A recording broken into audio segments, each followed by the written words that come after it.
घर पर बालों की देखभाल कैसे करें, इस बारे में ज़्यादा जानकारी पाने के लिए हमने विशेषज्ञ पूजा मिश्रा जी को यहाँ पे आमंत्रित किया है। पूजा जी, आपका बहुत बहुत स्वागत है। पूजा मिश्रा एक सौंदर्य विशेषज्ञ हैं। वे हमें बताएंगी कि बच्चे जो हैं 6वीं, 7वीं, 8वीं कक्षा में पढ़ने वाले बच्चे बालों की देखभाल घर पर कैसे कर सकते हैं। आज हम पूजा जी से जानेंगे यहाँ पे कि बालों की देखभाल करना क्यों ज़रूरी है, बालों से जुड़ी वो कौन कौन सी समस्याएं होती हैं, और घर पर जो बालों की देखभाल की जाती है तो उसमें जो है आंतरिक देखभाल किस तरह से की जा सकती है, और बाह्य देखभाल यानी इंटरनल केयर और एक्सटर्नल केयर किस तरह से होती हैं। इसके अलावा पूजा जी हमें बहुत सारे घरेलू नुस्खे भी बताएंगे कि उन नुस्खों का इस्तेमाल करते हुए हम अपने बालों की सेहत को बेहतर कैसे बना सकते हैं। तो पूजा जी, सबसे पहले हम आपसे जानना चाहेंगे कि बालों की देखभाल करना क्यों ज़रूरी है, क्यों ये महत्वपूर्ण हो जाता है। और आज हम छोटी उम्र के बच्चों को ये बताने वाले हैं, तो इन किशोरों के लिए ये जानना क्यों ज़रूरी है कि बालों की देखभाल घर पर कैसे करें। जी बिल्कुल, ये बहुत ज़रूरी है क्योंकि बच्चों को अपने बालों का रखरखाव, बालों की देखभाल करना अच्छे से नहीं आता है। तो जब वो अपने बालों की देखभाल नहीं करते हैं तो क्या हो जाता है, बालों में बहुत सी समस्याएं उत्पन्न हो जाती हैं। तो सबसे पहले जो आपने बोला कि क्यों ज़रूरी है, वो इसीलिए ज़रूरी है जिससे कि वो अपने बालों में होने वाली समस्याओं का वहीं की वहीं रोकथाम कर सके, समस्याएं कम हो जाए या समस्याओं का निदान भी मिल जाए। जी बिल्कुल, निदान मिल जाए। जी, तो समस्याओं पे हम पहले बात कर लेते हैं। समस्याएं कितने टाइप्स की होती हैं, कौन कौन सी समस्याएं होती हैं। बिल्कुल, मैंने देखा कि बालों से जुड़ी जो समस्याएं हैं हम सभी उम्र के लोगों के साथ देखते हैं। जी हाँ, मतलब छोटी उम्र के बच्चों में भी अब बालों की समस्याएं आने लगी है, युवाओं में भी है, बड़ी उम्र के लोगों में भी है। जैसे उदाहरण के तौर पे आप मेरा ही ले सकते हैं कि जब मैं युवा था तो मेरे सर पे बहुत घने और काले बाल हुआ करते थे, लेकिन चूंकि बालों की देखभाल कैसे करना चाहिए उसके बारे में कोई मालूमात या कोई जानकारी नहीं होने की वजह से जो मन में आया उस शैम्पू को लगा लिया, जिस साबुन को चाहे उसे लगा लिया, किसी भी पार्लर में चले गए, उससे किसी भी तरह का ट्रीटमेंट करवा लिया। उसका नतीजा ये निकला कि बाल जो है सर से बहुत जल्दी गायब हो गए। तो आप बच्चों के सर से बाल गायब ना हो या बहुत जल्दी आपके बाल ना पके, तो निश्चित रूप से आज जो पूजा जी हमें बताने वाली है वो जानकारी हमें बहुत फायदा पहुंचाने वाली है बच्चों। तो बालों से जुड़ी समस्याएं जो आप कह रही थी जी, कि जैसे दो मुई वाले बाल की समस्या आती है, कम उम्र बच्चों के बाल पकने लगते हैं, बाल झड़ने की समस्या आती है, रूसी की समस्या आती है, बालों में फंगस की समस्या आती है, बालों में डेंड्रफ की समस्या आती है, ऐसी कई तरह की समस्याएं देखते हैं। तो क्या आपको लगता है कि सिर्फ घर में ही देखभाल से इन समस्याओं का समाधान हो जाएगा या कोई और भी तरीके होते हैं? अगर समस्या बहुत ज़्यादा बड़ी हुई नहीं है, जैसे कि हम रूसी डैंड्रफ की बात करें तो डैंड्रफ 2 टाइप की होती है, ड्राई और ऑयली। तो ड्राई डैंड्रफ का निदान हम घर पर आसानी से कर सकते हैं, लेकिन अगर डैंड्रफ ऑयली हो गई है, स्टिकी है, चिपचिपी है, तो क्या होता है जब ऑयली डैंड्रफ हो जाती है तो वो हमारे बालों के लिए बहुत नुकसान पहुंचाती है। हमारे बालों को झड़ने का जो क्रम होता है वो बहुत फास्ट हो जाता है, और उससे क्या होता है, बाल्डनेस की प्रॉब्लम आ जाती है, एलोपेशिया हो जाते हैं। और एलोपेशिया भी बहुत टाइप के होते हैं, जैसे टोटलिस्ट एलोपेशिया हो जाता है, अरीडा एलोपेशिया प्रॉब्लम हो जाती है। जैसे पैच में एकदम से पूरे सिर पर बाल हैं बट एक पर्टिकुलर पैच में नहीं होते, वो पैच भी 1 या 2 इंच का पैच होता है। तो बहुत छोटी छोटी समस्याएं जो स्टार्टिंग में नहीं पता चलती, लेकिन जब वो परेशानी ज्यादा बढ़ जाएगी तो तब हमें बाहर भी जाके, मतलब घर के अलावा भी हमें देखभाल की जरूरत पड़ती है। जैसे हम देखते हैं कि कुछ लोग पार्लर में जाते हैं, सैलून में जाते हैं, और जो त्वचा रोग विशेषज्ञ होते हैं उनके पास भी जाके उन समस्याओं का निदान करते हैं। हाँ। तो आपका कहना यह है कि जब बालों में समस्याएं ज्यादा बढ़ जाएं, तो फिर आप बाहर में जो विशेषज्ञ हैं उनकी मदद ले लें। जी बिल्कुल, ले लेनी चाहिए। अगर आप टाइम से ले लेंगे तो अगर आपके स्कैल्प पर या हेयर में जो भी समस्या है वो बड़ा रूप नहीं ले पाएगी। बड़ा रूप से मेरा मतलब है कि बाल्डनेस की प्रॉब्लम नहीं होगी, या बालों की जो ग्रोथ है वो बहुत धीरे धीरे हो रही है और आप उसका कारण आपको नेचुरली पता ही नहीं है कि उसका कारण क्या है। आप शैम्पू यूज कर रहे हैं और आप जो कॉस्मेटिक मार्केट में मिल रही है हेयर स्कैल्प से रिलेटेड है, आप वो सब खर्च तो कर रहे हैं बट साइड इफेक्ट के बारे में जानकारी नहीं है, केयर कैसे करनी है वो नहीं पता है। तो आपको बेटर है कि आप डॉक्टर के पास जाएं और उसका समस्या का समाधान आपको मिल जाएगा। लेकिन बहुत सी समस्या ऐसी होती हैं जो आप घर पर आसानी से उनका निदान कर लेते हैं। कुछ होम रेमेडीज ऐसी होती हैं जो इन समस्याओं को पूरी तरीके से खत्म कर देती हैं। आपका कहने का मतलब ये है कि कम उम्र में से ही यदि बालों की सही देखभाल की जाए तो समस्याएं या तो पैदा नहीं होंगी या कम से कम समस्याएं हमारे सामने आएंगी, जिनके लिए आपको बाहर जाने की जरूरत नहीं पड़ेगी। तो जो आपने बालों की देखभाल और उनकी जुड़ी समस्याएं बताई हैं, तो समस्या में कई तरह की समस्याएं आपने गिनाई हैं। तो हमें बताइए कि घर में यदि बालों की देखभाल करना है तो उनके कितने तरीके हो सकते हैं? मतलब क्या सिर्फ बालों में शैम्पू लगाने से काम चल जाएगा या कुछ और भी करना पड़ेगा घर पे? जी बिल्कुल करना पड़ेगा। अगर हम बालों की देखभाल की बात कर रहे हैं तो हम इनकी देखभाल को हम दो भागों में हम अगर इसको देखते हैं तो एक होता है आंतरिक देखभाल, इंटरनल केयर, और एक होती है बाहरी केयर, एक्सटर्नल केयर। तो हमारे लिए दोनों ही केयर ज़रूरी होती है कि अगर हम सिर्फ अच्छा खा रहे हैं और हमने बालों की देखभाल बाहरी तौर पर नहीं कर रहे हैं, जैसे कि हम शैम्पू नहीं कर रहे, ऑयलिंग नहीं कर रहे हैं, तो भी समस्या है। और अगर हम बाहरी केयर कर रहे हैं, मीन्स कि हम महंगे से महंगे प्रोडक्ट लगा रहे हैं कि हमारे बाल अच्छा दिखे, शाइनिंग दिखे, ग्रोथ हो, तो वो भी पॉसिबल नहीं है, क्योंकि हमारे जो बाल हैं वो अंदर से अच्छे ग्रो नहीं कर रहे हैं, हमारे बालों को पोषण उतना नहीं मिल रहा है। बाल जो हमारे सिर पे जो निकल कर आते हैं वो अंदर से आते हैं। जी बिल्कुल। क्योंकि अंदर से व्यक्ति तंदुरुस्त होगा, हाँ। तो निश्चित रूप से वो तंदुरुस्त बाल भी उसके ग्रो करेंगे। और बाल यदि बाहर जब आके वो, जैसे हम अपने स्किन की देखभाल करते हैं बाहरी तौर पे, और स्किन को अच्छा रखने के लिए हम अपना खान पान भी बेहतर करते हैं, यही आपका हाँ, ये आपने बिल्कुल बिल्कुल सही आपने पहचाना है। आपने बिल्कुल सही बात कही है कि हमारा, ये बहुत सारे बच्चों को नहीं पता होता। वो क्या सोचते हैं कि हमारा जो बाल है वो जो लेंथ है, जो एंड पॉइंट है, वहां से बढ़ रहा है, बच्चों को ऐसा लगता है, लेकिन एक्चुअली में ऐसा नहीं है। हमारा जो बाल है, हमारा जो हेयर ग्रो करता है वो स्कैल्प से करता है, स्टार्टिंग पॉइंट से बढ़ता है। जी बिल्कुल। तो ये बिल्कुल बच्चों को नहीं पता होता है। तो आपने ये बिल्कुल सही बात है कि बच्चे ज्यादातर वो देखते हैं कि हमें जिस चीज को खाने में टेस्ट आ रहा है, जिस चीज को खाने में मजा आ रहा है, खाली फोकस उनका वहाँ पर होता है, और उन्हें ये जानकारी भी नहीं होती कि क्या खाएंगे तो उससे क्या हमें मिलने वाला है, और बालों के आंतरिक पोषण के लिए हमें किन किन चीजों की जरूरत होती है। तो मैं चाहूंगा कि पहले आप बालों का जो आंतरिक पोषण है, जो इंटरनल केयर है, उसके लिए क्या करना चाहिए, उस बारे में हमारे बच्चों को बताइए। जी, अब बच्चों उसके लिए आपको बहुत ज़्यादा, हम वैसे तो बहुत सारी चीज़ें होती हैं, हम सभी चीज़ें फॉलो नहीं कर पाते, बच्चे सारी चीज़ें फॉलो नहीं कर पाएंगे, तो हम सिर्फ अगर 2-3 चीज़ों को भी फॉलो कर लेंगे तो हमारे बाल नेचुरली, जैसे बच्चों को लंबे घने चाहिए, मजबूत चाहिए, शाइनिंग वाले चाहिए, वो सब हमें मिल जाएगा। तो आंतरिक केयर में सबसे पहले हम बात करेंगे प्रोटीन। हमारा जो हम आहार ले रहे हैं उस आहार में प्रोटीन प्रचुर मात्रा में होना चाहिए। प्रोटीन हुआ। दूसरा हम विटामिन की बात कर सकते हैं। विटामिन स्पेसिफिक हमारा जो बालों के लिए जरूरी है वो विटामिन सी जरूरी है, बायोटीन जरूरी है। बायोटीन हमारा विटामिन बी और विटामिन डी, ये हमारे लिए, हमारे बालों के लिए बहुत जरूरी होते हैं। मतलब बालों की जो आंतरिक देखभाल के संबंध में हम 3 चीजों पे मुख्य रूप से आपसे जानना चाहेंगे कि एक आपने प्रोटीन बताया जी, दूसरा आपने हमें विटामिन बताया, तीसरा आपने बायोटीन बताया जी, ठीक है। तो प्रोटीन मतलब वो कौन कौन सी चीजें हैं जिनके खाने से बच्चों को प्रोटीन मिले और जो बालों के पोषण में मदद करे, उनके बारे में हमें बताइएगा कि वो आहार में अपनी क्या लें। हाँ, तो प्रोटीन के लिए सबसे सिंपल सी चीज़ें हैं।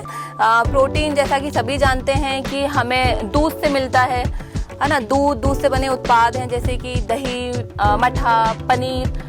लेकिन बहुत कम लोग जानते हैं कि हम प्रोटीन सोयाबीन से भी आता, हमें सोयाबीन में काफी मात्रा में होता है।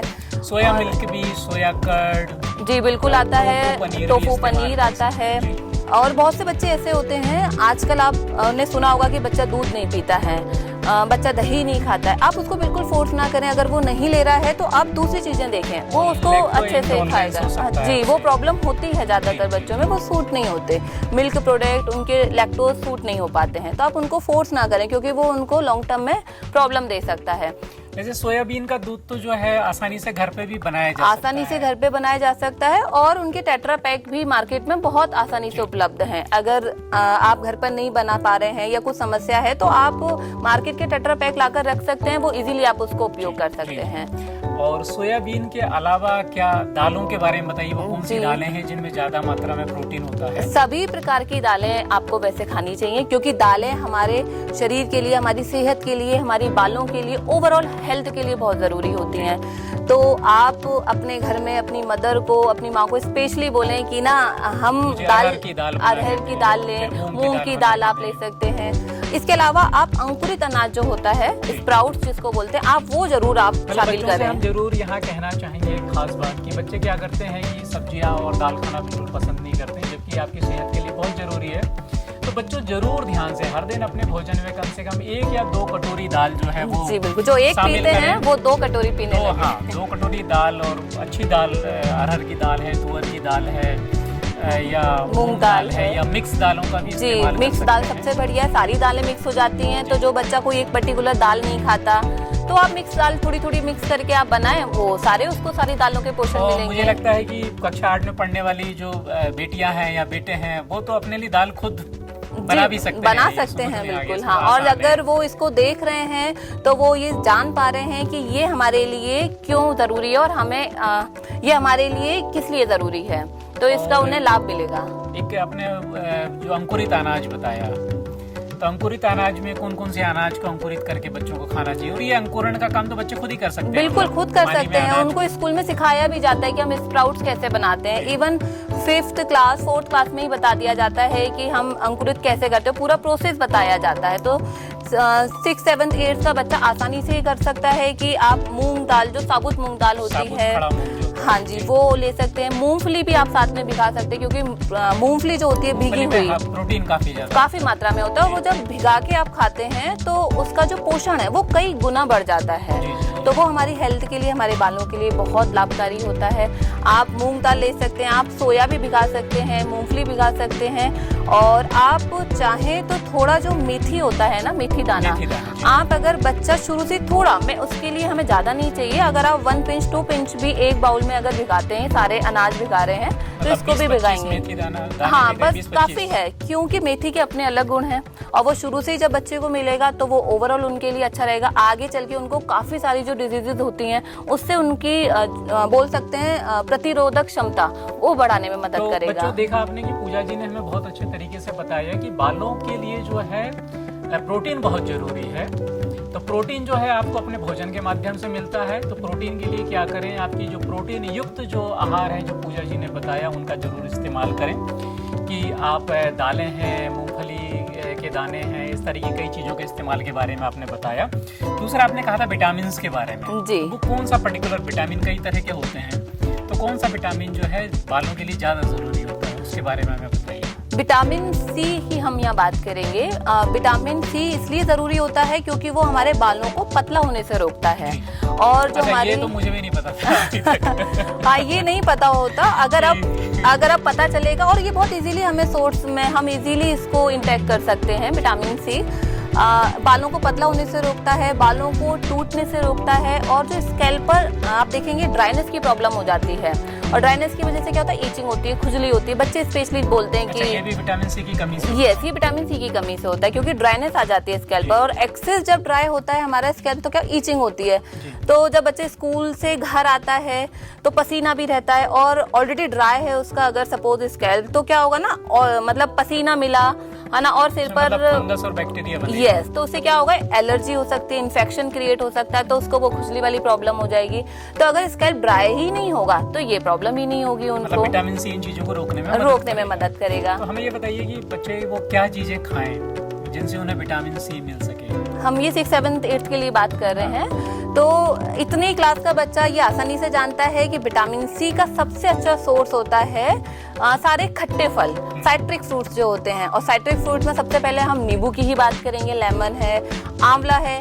आंवला आप किसी भी रूप में ले सकते हैं, आप आंवले को सब्जी या किसी उस लौंजी टाइप का बनाकर ले सकते हैं। संतरा है, और एक और चीज, यस हाँ, अमरूद। अमरूद को लोग खट्टे फलों में काउंट नहीं करते हैं, लेकिन अमरूद में भी विटामिन सी भरपूर मात्रा में पाया जाता है, तो आप उसका भी सेवन करें, वो आपको विटामिन सी से होने वाली कमियों से बचाता है। तो ये फल हमें शामिल करने चाहिए। अनानास आप ले सकते हैं, और वो अनानास में भी रोग प्रतिरोधक क्षमता बढ़ाने वाले गुण होते हैं, इम्यूनिटी को स्ट्रॉन्ग करता है, आप ये ले सकते हैं। तो जो नींबू का बताया, तो नींबू तो हर घर में चूंकि रहता ही है, तो आपको क्या लगता है कि एक नींबू कम से कम एक बच्चे को दिन भर में उपयोग जी कर बिल्कुल लेना चाहिए। एंटीऑक्सीडेंट होता है उसमें भरपूर मात्रा में। तो नींबू को क्या सुबह उठ के जैसे बच्चे यदि गुनगुने पानी में पी लें तो वो ज्यादा फायदेमंद करेगा? हाँ, आप गुनगुने पानी में ले सकते हैं। बच्चा अगर वैसे ले सकता है वैसे लें, आप सैलेड में लें, दाल में डालकर लें, भोजन के साथ में ले सकते हैं। आप भोजन के बाद 15 से 20 मिनट रुककर जैसे शरबत जैसा बना के भी पिया जा सकता है। बिल्कुल पिया जा सकता है। समर्स में तो स्पेशली पीना चाहिए सबको, मतलब 1 या 2 ग्लास का इंटेक रहना ही चाहिए। तो वो पानी की कमी को भी रोकता है, आपके शरीर में पानी की कमी नहीं होने देगा, और नींबू आपकी बॉडी में जा ही रहा है, शुगर जा ही रही है। मतलब जहाँ बालों को फायदा मिलेगा वहाँ शरीर के बाकी चीजों को भी फायदा बाय डिफॉल्ट मिलने लगता है। हम देख भी रहे हैं कि आजकल विटामिन सी पे काफी फोकस किया जा रहा है कि वो आपकी प्रतिरोधक क्षमता को बढ़ाने में काफी मदद करता है और दूसरे तरह की कई बीमारियों से आप बच जाते हैं। तो देखा बच्चों, आपने जो विटामिन सी के बारे में पूजा जी ने जानकारी दी है, निश्चित रूप से आप समझ गए होंगे कि ये क्यों महत्वपूर्ण है। तो जरूर आज से आप विटामिन सी का इस्तेमाल करना शुरू करिए। पूजा जी, अब हमें बायोटिन के बारे में बताइए कि ये क्या है और कैसे बच्चों को ये बायोटिन मिल सकता है? जी, बायोटिन एक्चुअली में बायोटिन क्या काम करता है? बायोटिन हमारे बालों और त्वचा के जो सेल्स होते हैं उनको सुरक्षित रखने का काम करता है, और बायोटिन विटामिन बी का ही एक रूप है।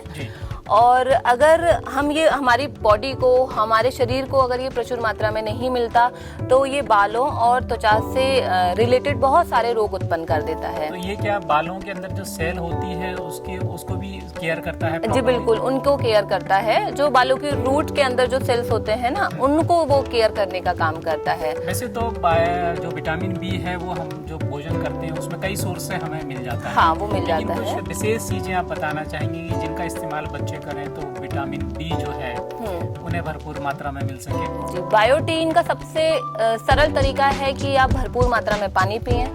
आप नट्स का उपयोग कर सकते हैं। जी, नट्स में जैसे बादाम है, काजू है, मूंगफली के दाने हैं, ये सारे नट्स, किसी भी टाइप का नट्स आप इंटेक करें। आप जो सनफ्लावर सीड्स होती हैं उनको रोस्ट करके, भूनकर आप वो ले सकते हैं, वो बहुत उपयोगी है, इसका एक अच्छा सोर्स है ये। तो आप अगर ये सब लेंगे तो विटामिन बी की कमी नहीं होने देगा ये सारी चीजें ना।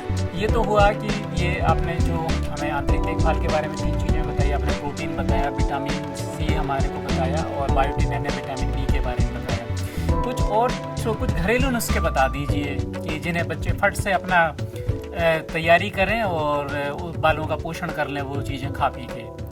इसके लिए तो बहुत सरल तरीके हैं कि मुट्ठी भर बादाम वो रात में भिगाएं और सुबह खा लें। जी, तो ये शामिल कर लें, आदत सी बना लें कि ना हमें सुबह उठना है और हमें वो बादाम खाने ही खाने हैं। आपके कहने का मतलब है कि बच्चे जब भी रात में सोने के लिए जाएं, जी, तो सोने के पहले खुद मतलब मम्मी पापा को ना कहें, खुद जाएं और 8-10 बादाम निकालें और एक कटोरी पानी में भिगा दें। बिल्कुल वैसी आदत बना लें जैसे उन्हें मालूम है हमें दूसरे दिन स्कूल जाना है। हम अपना बैग अरेंज करते हैं, टिफिन को सेट करते हैं, बोतल भर के रखते हैं, और ऐसे ही तरह से बादाम और अंकुरित अनाज को अंकुरित होने के लिए रोज शाम को बिल्कुल, हाँ, थोड़े दिन लगेगा लेकिन फिर वो आदत हो जाएगी। और वो नहीं मिलेगा या नहीं कर पाएंगे, नहीं भिगाना भूल गए, तो उनको लगेगा कि आज हमने कुछ मिस कर दिया है। और इससे एक फायदा ये भी होगा कि बच्चों को नेचुरल सोर्स से जो है वो पोषण मिलेगा और वो खुद से ये अपनी एक अच्छी हेल्दी आदत डेवलप कर लेंगे जो उनको आगे तक उनके लिए लाभकारी रहेगी। एक तो हुआ कि नट्स को यूज कर सकते हैं और अंकुरित अनाज भी घर में कर सकते हैं। कोई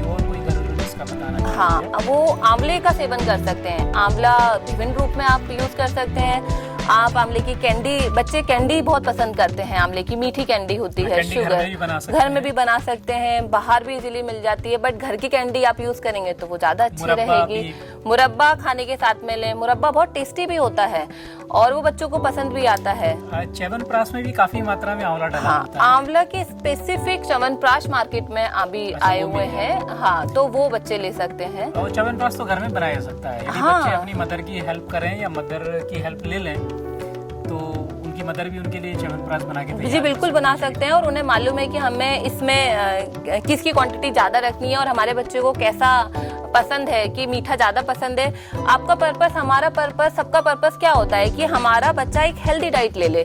तो वो अगर जो पसंद करता है, जैसे किसी को कुछ सॉल्ट में अगर पसंद है तो हम कहना चाहेंगे कि बच्चों को फास्ट फूड से fast दूर food रखते जो होते हुए, हैं, उनसे बचना हाँ। चाहिए, चाइनीज फूड से बचना चाहिए, बिल्कुल बचना और चाहिए। पोषक देने वाले जो तत्व हैं, उनका इस्तेमाल हाँ, करना और वो चाहिए। उनके लिए लाभकारी भी है। ये तो हुई बालों की आंतरिक देखभाल से संबंधित बातें कि इंटरनल केयर में आपने बहुत सारी चीजें हमें बताई। अब हमारे जो स्टूडेंट हैं वो ये जानना चाहेंगे कि बालों की जो आपने कहा था एक्सटर्नल केयर, बाहरी देखभाल, उसमें किन चीजों को आप शामिल करते हैं, वो काम बच्चों को कैसे करना चाहिए? जी, बाहरी देखभाल की हम बात करें तो बाहरी देखभाल में सबसे पहले आ जाता है शैम्पू। क्योंकि क्या होता है ना, आप ऑयल लगा रहे हैं या आपने ऑयल नहीं लगाया, आप बाहर निकले, पसीना आया, जो कि अभी हमने बताया था, स्कूल जा रहे हैं, और जो बड़े लोग हैं वो वर्किंग प्लेस पर जा रहे हैं, तो बाहर क्या पोल्यूशन शैम्पू है। के पहले बालों को जैसे ऑयल से मसाज करना भी जरूरी है? जी बिल्कुल क्या आप जरूरी ये है। सलाह हमारे बच्चों को देंगे कि रात में सोते समय यानी सोने के पहले वो अपने बालों में तेल लगा लें, अच्छे से मसाज कर लें और सो जाएं, तो क्या फायदा करेगा? हाँ बिल्कुल फायदा करेगा। बच्चे करते भी हैं, और बहुत से बच्चों को, बहुत सारे बच्चों को मैंने देखा है, हाँ, उनको लगता है कि तेल में बाल चिपचिपे हो जाएंगे, हाँ, वो चिपक जाएंगे। आजकल बच्चे नहीं फॉलो है ना? करते हैं, तो वो उस फैशन की दौड़ के चक्कर में अपने बालों को नरिश नहीं नरिश नहीं करते। हाँ, वो बाहरी में क्या करेंगे, कंडीशनर लगा लिएगा, लेकिन वो ज्यादा लंबे टाइम तक नहीं काम करता। वो तो अपने प्रोडक्ट लगाए और 1-2 दिन के बाद ही उसका असर चला जाता है। तो मतलब शैम्पू करने के पहले बालों की ऑयल से मसाज जरूरी है, जिसको कि प्री कंडीशनिंग भी बोलते हैं। अब शैम्पू में मतलब क्या करना चाहिए, तो किस तरह के शैम्पू इस्तेमाल करने चाहिए? आज शैम्पू तो मार्केट में बहुत सारी वैरायटी में है आजकल। तो ना वैसे भी ना विज्ञापनों का ऐसा दौर है कि सारी कंपनियां ये दावा करती है कि हमारा ही प्रोडक्ट बेस्ट है, हमारे ही शैम्पू बेस्ट है। पैदा हो जाते जी, हैं तो जब हम लेने जाते हैं तो हमें समझ ही नहीं आता कि हम ये भी ले लें। ये ऐड में बहुत अच्छा बताया था कि इससे बाल लंबे घने हो जाते हैं, और वो बच्चों का टाइम भी ऐसा होता है, उन्हें लगता है कि हाँ ये ऐसा है और ये हमारे फेवरेट एक्टर ने इसका ऐड किया है, आपने तो ये अच्छा। पिछले प्रोग्राम में सिखाया था हमारे बच्चों को कि घर में जो है वो शैम्पू कैसे बनाएं, नेचुरल शैम्पू। जी, तो क्या घर में शैम्पू बना के इस्तेमाल करेंगे तो ज्यादा फायदेमंद? वो तो बेस्ट है सर। मतलब अगर बच्चे, हमने बताया था आंवला, रीठा और शिकाकाई, तो इन तीनों से जो हमने शैम्पू बताया था वो सबसे बेस्ट है। आप, और ये चलता भी है, आप उसको बोतल में स्टोर करके रखिए, और आप जब भी हफ्ते में 2-3 बार हम शैम्पू करते हैं, आप उसका यूज करेंगे तो वो सारे जो पोषण तत्व वो आपके बालों को मिलेंगे। लेकिन मैं यहाँ एक बात जरूर कहना चाहूंगा कि पिछले प्रोग्राम में पूजा जी हमारे साथ आई थी और उन्होंने हमें बहुत अच्छे तरीके से बताया था कि घर में जो है आप वो हर्बल शैम्पू कैसे बनाएं। तो इस प्रोग्राम को भी आप जरूर देखिएगा। अब शैम्पू करने के बाद और क्या करना है, मतलब जैसे बच्चों ने से अपने बालों को शैम्पू कर लिया, और निश्चित रूप से हम कहेंगे कि घर में बना हुआ हर्बल शैम्पू ही वो विशेष रूप से इस्तेमाल करें। उसके बाद क्या करना चाहिए फिर बालों को शैम्पू करने के बाद? क्या उसके बाद भी ऑयल लगाना ठीक रहेगा? प्री कंडीशनिंग और आफ्टर जो केयर में हम बोलते हैं वो ऑयलिंग ही है, कि आपने शैम्पू करने से पहले 1 घंटे पहले भी आप ऑयल लगा सकते हैं, या आप रात में लगा सकते हैं कि रात में ऑयलिंग करा और सुबह शैम्पू कर लिया। तो ये बेसिक 2 चीज़ें ज़रूरी होती हैं। आप ऑयल लगाएं, शैम्पू करें, क्योंकि शैम्पू से क्या रहेगा, गंदगी नहीं रहेगी, क्योंकि बालों की जो अनचाही गंदगी है, गंदगी जैसे कि हम बात कर सकते हैं, हमारा जो स्कैल्प है, स्कैल्प क्या करता है, एक नेचुरल ऑयल प्रोड्यूस करता है जिसको कि सीबम बोलते हैं। एक दो चीज़ें और बता दीजिए। कई बार ये समस्या देखी जाती है कि कुछ बच्चों के बाल, खासकर लड़कियों के जो बड़े बाल होते हैं, लंबे बाल, घने बाल होते हैं, वो उलझ जाते हैं। तो उन्हें यही नहीं पता होता है कि उसमें क्या इस्तेमाल करना चाहिए, किस तरह का कंघी इस्तेमाल करना चाहिए, या कौन सा ड्रायर इस्तेमाल करना चाहिए। उस वजह से भी मैंने देखा है कि उन्हें वो जानकारी नहीं होने से भी बच्चे अपने बालों का जो है नुकसान जी पहुंचा बिल्कुल देते हैं। नुकसान। गीले ही बालों में जो कॉम कर लेते हैं वो नहीं करना चाहिए, और गीले बालों में कभी भी बच्चों को जो फाइन कॉम होते हैं, फाइन कंघिया जो आप बोल रहे हैं, वो नहीं उपयोग करनी चाहिए।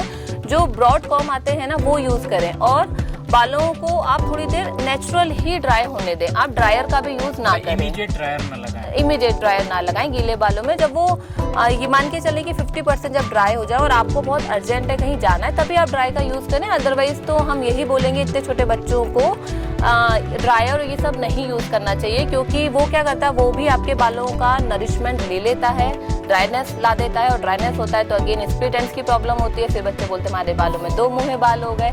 लेकिन वो जो फैशन है, एक फैसिनेट करता है ना कि हमने बाल धोए और हम ड्रायर से ड्राई कर रहे हैं बालों को, वो आपको बच्चों नहीं करना चाहिए। एक बात और हमारे बच्चों को आप ये जरूर बताइए कि बालों में शैम्पू मतलब 1 हफ्ते में, जैसे जो लड़के हैं लड़कों के सर पे तो लड़कियों की तरह लंबे घने बाल होते नहीं जी हैं, तो उन्हें हफ्ते में कितने बार शैम्पू करना चाहिए और लड़कियों को एक हफ्ते में कितने बार शैम्पू करना चाहिए? जी जो गर्ल्स हैं, लड़कियां हैं, वो हफ्ते में 2 से 3 बार तो उनको शैम्पू करना ही चाहिए। वो रिक्वायरमेंट ही होता है, क्योंकि वो गंदगी इकट्ठी होने लगती है पोल्यूशन के कारण। बहुत सारे धूल मिट्टी के कण हैं वो हमारे बालों में, स्कैल्प पर बिल्कुल चिपक जाते हैं, तो वो क्लीनिंगनेस बहुत ज़रूरी है। और हम लड़कों की बात करें तो लड़के भी बाहर जाते हैं, पोल्यूशन उनके भी बालों में लगता है, और छोटे बाल होते हैं तो वो ऑल्टरनेट यूज़ कर सकते हैं शैम्पू, और वेट तो वो करते ही हैं। जब बात ले रहे हैं तो वो ऑल्टरनेट करते हैं शैम्पू, तो वो और लेकिन माइल्ड शैम्पू यूज़ करना चाहिए। शैम्पू, माइल्ड शैम्पू का मतलब जो बच्चों वाले शैम्पू? जी बिल्कुल,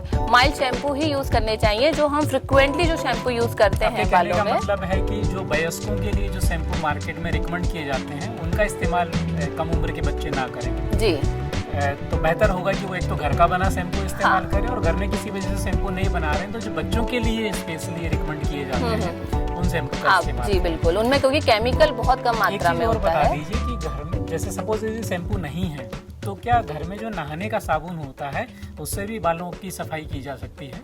की तो जा सकती है, लेकिन उसमें भी डिपेंड करता है कि हम कौन सा साबुन यूज कर रहे हैं। उसमें भी केमिकल कम से कम मात्रा में, वैसा कोई जी हाँ, वो आप करिए। बच्चों का जो सोप बना हुआ है, देखिए बच्चों से रिलेटेड जो भी सोप है, शैम्पू है, ये सब बहुत माइल्ड होते हैं। जी, आप उनका इस्तेमाल कर सकते हैं क्योंकि उनमें केमिकल बहुत कम मात्रा में होता है।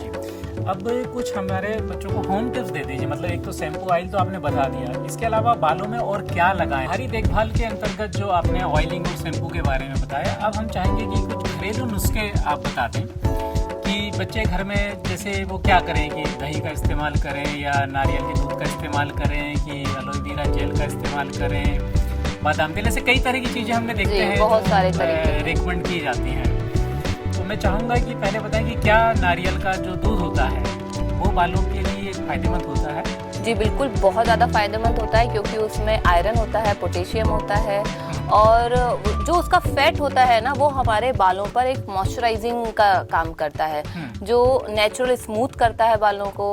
और जैसा कि आपने पूछा था कि जो बाल ज़्यादा उलझते हैं उनके लिए क्या करना चाहिए, तो जो बाल बहुत जल्दी जल्दी फ्रिक्वेंटली उलझते हैं, वो बाल कर्ली होंगे और ड्राइनेस की वजह से उलझ रहे हैं, तो वो ये स्पेसिफिक रेमेडी अगर करेंगे नारियल के दूध का, तो वो स्मूथनेस आ जाएगी और ये उनकी समस्या खत्म हो जाएगी। वैसे नारियल का दूध घर में भी आसानी से बनाया जा सकता है? जी बिल्कुल, बनाया जा सकता है। नारियल का दूध तैयार करता हूँ, इसलिए बच्चों को बड़ी आसानी से बता सकते हैं हम। यदि बच्चों आपको नारियल का दूध घर में बनाना है तो आप क्या करेंगे, जो गीला नारियल होता है, जैसे आपने देखा कई बार लोग प्रसाद के रूप में या मंदिर में या उपयोग करते हैं, उस नारियल को ले आएं और उस नारियल में से गिरी जो है उसको निकाल लें और गिरी को कद्दूकस कर लें। और कद्दूकस करने के बाद जैसे मिक्सर में जब आप ग्राइंड करेंगे पानी डाल के, तो एक लिक्विड ये तैयार हो जाएगा और इसे किसी कपड़े से छान लीजिए तो नारियल का दूध आपको मिल जाएगा। एक और ख़ास ज़रूरी बात हम आपको बताना चाहेंगे कि नारियल के दूध में लगभग 30 तरह के मिनरल्स और विटामिन होते हैं जो हमारे शरीर को कई तरह से पोषण देते हैं।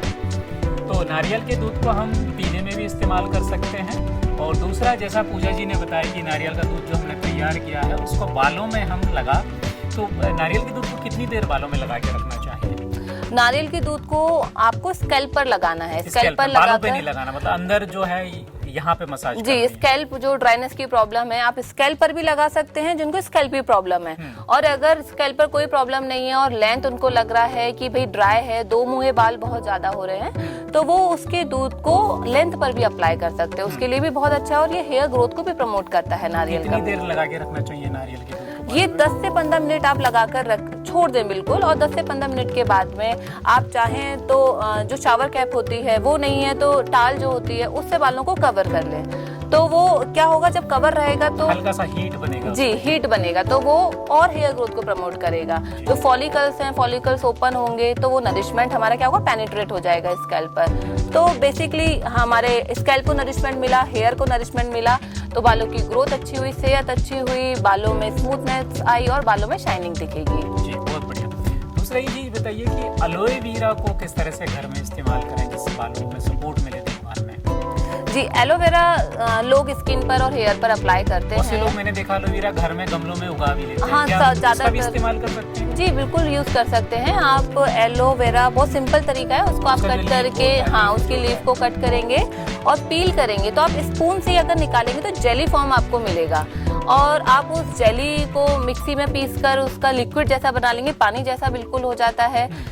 वो लोग बहुत से स्किन पर भी अप्लाई करते हैं क्योंकि जो एलोवेरा है इसमें एंटीबैक्टीरियल, एंटी फंगल और एंटी इन्फ्लामेटरी गुण पाए जाते हैं। तो वो हमारे इसको स्कल्प पे लगाना है या बालों पे लगाना है? आप इसको स्कैल्प पर लगा सकते हैं। अगर डैंड्रफ की प्रॉब्लम है तो आप एलोवेरा में नीम का तेल कुछ 3 या 4 ड्रॉप मिक्स करके अगर आप स्कैल्प पर लगाते हैं, मसाज करते हैं और हाफ एन आवर के बाद में, आधा घंटे के बाद में आप अगर इसको माइल्ड शैम्पू के साथ में वॉश कर लेते हैं और ये कुछ आप नियमित रूप से फॉलो करेंगे, यूज करेंगे तो जो डैंड्रफ की प्रॉब्लम है वो काफी हद तक सही हो जाती है। तो क्या बादाम का तेल भी इनके साथ इस्तेमाल कर सकते हैं? क्योंकि बहुत सारे लोग कहते हैं कि बादाम का तेल भी लगाना चाहिए। तो आप चूंकि सौंदर्य विशेषज्ञ हैं, आप बताइए कि बच्चे बादाम का तेल का इस्तेमाल कैसे करें और किस चीज़ के साथ करें? बादाम का तेल हम विभिन्न रूपों में कई प्रकार से कर सकते हैं। बादाम का तेल हमारे हेयर और स्कैल्प को नरिशमेंट भी देता है।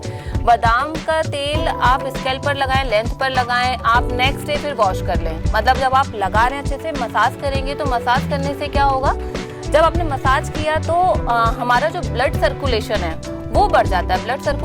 ब्लड सर्कुलेशन इंक्रीज होता है तो हेयर ग्रोथ प्रमोट होती है, फॉलिकल्स ओपन होते हैं तो हेयर ग्रोथ हमारी फास्ट होने लगती है। तो देखा बच्चों, आपने पूजा जी ने हमें आज बहुत अच्छे तरीके से बताया कि बालों की आंतरिक देखभाल कैसे करें, बालों की बाह्य देखभाल कैसे करें और दोनों तरीकों से के संबंध में बहुत से हमें घरेलू नुस्खे भी उन्होंने सुझाए।